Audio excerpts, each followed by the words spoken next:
is Laura, and Lifeteams asked me to share just a little bit about the importance of international trips for youth. And I'm really excited about what I get to do because I actually get to facilitate some of these international trips, which end up often being really transformational in some of the lives of the youth that get to be involved. And I think a lot of people think that the reason that international trips are important is because of the opportunity that youth have to help other people. And that's definitely often part of what has impact, but it's really our attitude towards service that will determine the type of impact it has.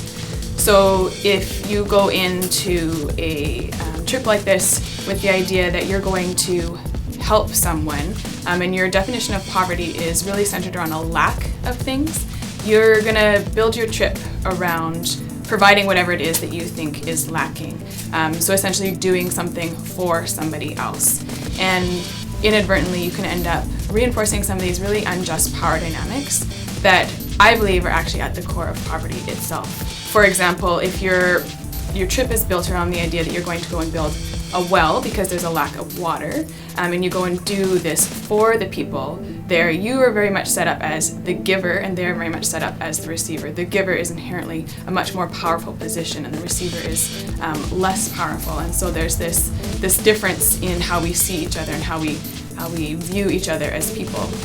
Whereas if you enter into this relationship with a definition of poverty that is based more around broken relationships with how we see ourselves, how we view God, how we view other people, and how we view creation, you enter into a service relationship from a much more equal place, and you end up building your trip around doing things with other people rather than doing things for. And that profoundly changes the way that those trips impact youth. Because it's been my experience that it's not the activities that change people's lives, it's actually the relationships. And so as part of my work, I get to take youth to Rwanda every 2 years. They meet up with a group of Rwandan young people, and together they do some projects.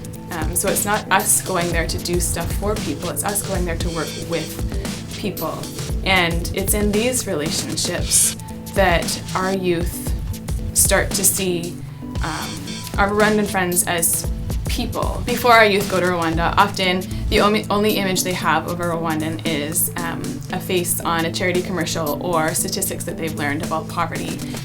But once they get there and they have the opportunity to actually work with our Rwandan friends, they realize that these people are people with dreams for their communities and skills and abilities to actually make those dreams a reality, and callings on their lives. And while there's many differences between Canadians and Rwandans, there's also so much that we have in common.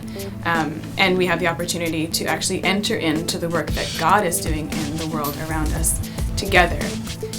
And it's these experiences that change lives, because there's something really impacting about working with another person from a different culture and a different background, and working together towards a common purpose, because it sort of busts you out of your boxes and it opens up different avenues of communication, and it brings up different questions about life, and about relationships and about the world and about our place in the world. And it actually provides a really amazing catalyst for change in our own lives. And I think that's what's really exciting about international trips and experiences, is that when done well, they can inspire youth to ask those types of questions. And that's, I think, where the real transformation happens.